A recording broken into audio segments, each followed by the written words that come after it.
이시안의 읽은 척 책방. 안녕하세요. 성신여대 겸임교수이자 지식편의점 시안책방의 주인 이시안입니다. 구독자 여러분, 제가 오늘 여러분에게 소개해드릴 책은요, 바로 가을바람이 불면 늘 찾아오는 책이죠. 이 책 트렌드 코리아 2020입니다. 오늘 미디어데이가 있어가지고요, 먼저 갔다 와서 제가 오늘 발표도 듣고 그랬습니다. 좀 늦게 가세요. 다 듣지 못하고요. 뒤에 조금만 들었는데요. 제가 트렌드 코리아 2020의 키워드인 이 마이티 마이스라고 되어 있죠. 이걸 처음 들었을 때 정말 딱 든 생각은요, 김난도 교수님 답다였습니다. 지구인 여러분은 많이들 아시겠지만 저는 김난도 교수님이 KBS 라디오 트렌드 플러스를 진행하셨을 때 금요일 게스트로 1년 반을 같이 했던 경험이 있습니다. 그래서 이분의 따뜻하고 그리고 아주 겸손한 성품을 잘 알고 있거든요. 사실 2020년의 경제 전망에 대한 얘기가 나오면 지금 어디에서도 다 어렵고 힘들다 이런 얘기만 나와요. 그래서 2020년의 키워드를 뽑아라 그러면 좀 부정적인 단어들이 일색으로 뽑히고 있거든요. 그런데 마이티 마이스라는 이 슈퍼 히어로 뒤를 앞세우는 것이 그런 상황에서 희망을 가지자는 김난도 교수님의 메시지가 아닐까 이런 생각을 좀 했습니다. 그런데 아니나 다를까 처음 시작하자마자 책에 이런 구절이 등장을 하더라고요. 온통 부정적인 예측 일색인 상황에서 저자들이나 독자 여러분 모두 한 가닥 희망을 놓지 않았으면 좋겠다는 작은 희망으로 이해해 주셨으면 한다. 힘내자, 대한민국. 이렇게요. 트렌드 코리아의 10가지 키워드는 이미 그 자체로 우리 사회 변화의 방대함을 농축해서요, 잘 표현한, 이게 더 이상 좁힐 수 없는 이야기입니다. 하지만 저는 그 키워드조차 더 간단하게 이렇게 압축해가지고 전해드리고자 합니다. 안 그러면 이게 너무 길어지니까요. 한마디로는요, 나에게로입니다. 네가 아니라 아이예요. 목적어로서의 나가 아니라 주어로서의 나. 이것이 바로 2020년 트렌드 코리아가 얘기하는 하나의 키워드입니다. 이 책에 나온 10가지 키워드를 간략하게나마라도 살펴보고요. 그것이 왜 나에게로로 정리가 되는지 한번 체크해 보도록 할게요. 첫 번째 키워드는요, 멀티페르소나입니다.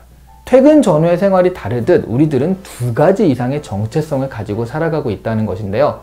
SNS나 게임 같은 경험을 통해서 필요에 따라 정체성을 바꾸는 연습을 우리는 사실 충분히 한 상태거든요. 이 책에서는요, 그래서 나다움에 대한 고민이 깊어지고 있다고도 하지만 제가 생각하기에는 한편으로는 또 다른 나의 모습도 나로 인정하고 용인하는 그런 태도도 많이 늘어나고 있는 것 같습니다. 두 모습 다 나잖아요. 그리고 필요하면 2개가 아니라 3가지, 4가지 모습도 가질 수 있는 게 지금 우리가 아닐까 합니다. 두 번째 키워드인 라스트핏 이코노미는요, 소비자의 구매 기준이 가격에서 배송이나 또 가까운 곳, 포장 같은 것으로 변화하고 있다는 것인데요. 그 이유가 바로 주관적인 고객 경험 때문이라는 것입니다. 세 번째 키워드는 페어플레이어입니다. 공정에 대해서는 그 어느 때보다 민감한 대한민국은요, 사실 그동안 너무 경쟁에 내몰려 산 우리 삶의 힘든 그런 흔적 중 하나일 것 같습니다.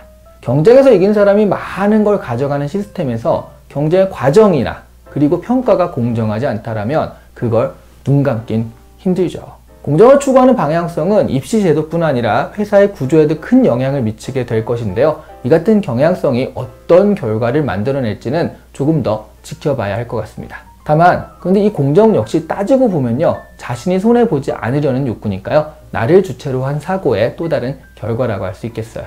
네 번째 키워드는 스트리밍 라이프인데요. 소유가 아닌 경험이 중심이 되는 경제라고 할 수 있습니다.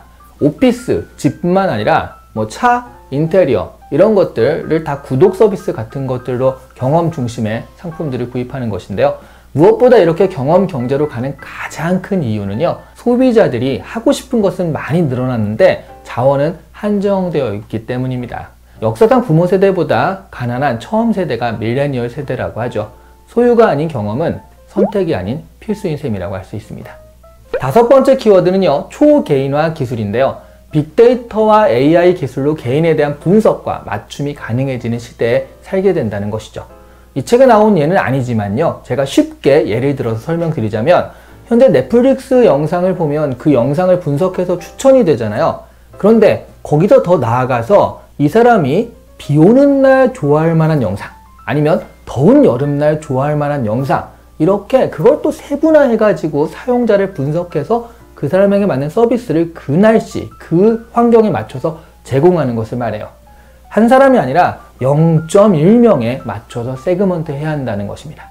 여섯 번째 키워드는 팬슈머인데요. 상품에 소비자가 참여해서 그것을 같이 만드는 것이죠. 크라우드 펀딩 같은 것도 그렇고 대표적으로 BTS를 만든 아미같이 팬들이 적극적으로 참여해서 스타를 프로듀싱하는 것 같은 것을 말합니다. 그냥 상품이나 그냥 연예인이 아니라 내가 기획하고 내가 발굴한 연예인이 되는 순간 그에 대한 애정과 충성심은요 끝없이 올라갈 수밖에 없거든요.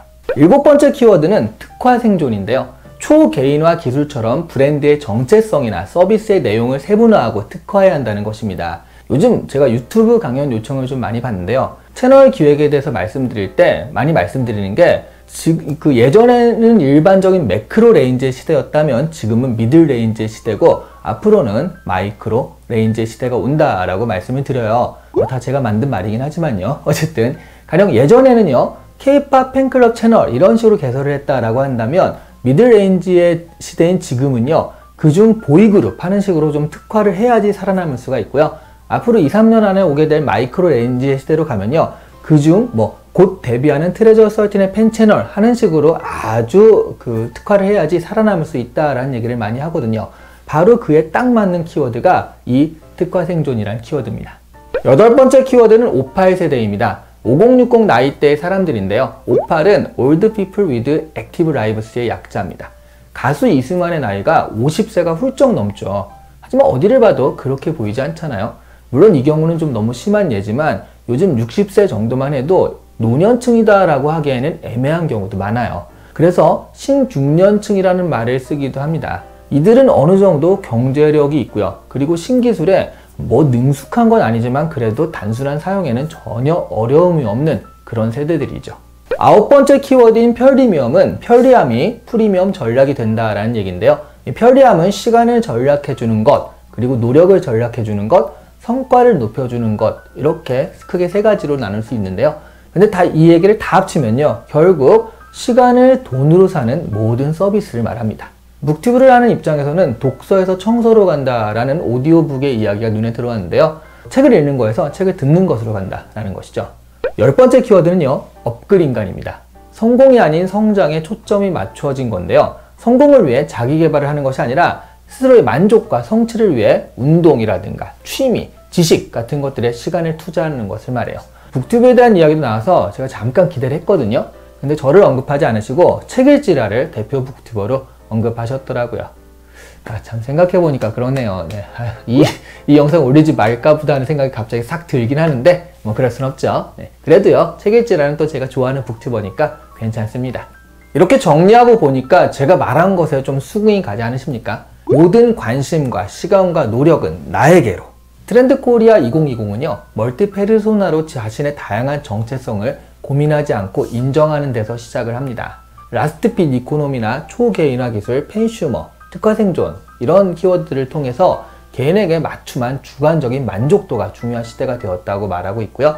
그리고 자원이 부족한 지금 사람들은 소유보다는 경험 자체를 지향할 수밖에 없어서 시간이 굉장히 중요한 요소가 되는데요.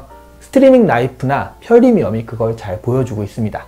58세대나 업글인간은 개인의 관리나 성장에 대해서 말을 하는데요. 페어플레이에서 보듯 공정한 분위기에서 그런 것들이 이루어져야 하는 것이죠. 그래서 다른 어떤 해의 키워드보다 2020년도는요. 나와 나의 주관적 만족도에 집중된 해라고 할 수 있겠습니다. 이번에 트렌드 코리아 2020 책은요. 컴퓨터 앞에서 읽었습니다. 책을 보다 보면 어떤 서비스나 사이트를 예를 들어서 이야기하는데요. 몇 년 전만 해도 예를 드는 것들이 어느 정도 아는 것이어서 딱히 찾아볼 필요가 없었는데 요즘은 잘 모르겠더라고요. 그래서 책에 어떤 사이트나 서비스가 소개가 되면 재밌는 것은 인터넷으로 또 바로바로 들어가서 보거든요.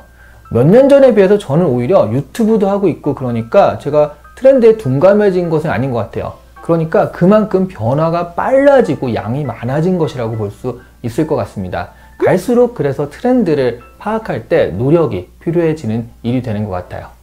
또 너무 요약하다 보니까 이 책에 구체적인 것들을 언급하지 못한 것도 많으니까요. 책 한 번씩 보시고요. 내용들이 다 좋고 무엇보다 지식적으로 배우는 것도 참 많아서 읽어볼만 합니다. 오늘 이 시간에 읽은 척 책방은 가을바람 불 때면 늘 찾아오는 김난도 교수님의 트렌드 코리아였습니다. 2020년이었죠. 이 트렌드 코리아의 대표 북튜버 중 하나로 시안책방이 언급되는 그날까지 지구인 여러분의 좋아요와 구독 그리고 많은 입소문 좀 제발 부탁드립니다. 감사합니다. 뭐 절대 섭섭해서 그러거나 그런 거 아닙니다. 네, 분명히 아니에요. 네네네 아닙니다. 아니에요.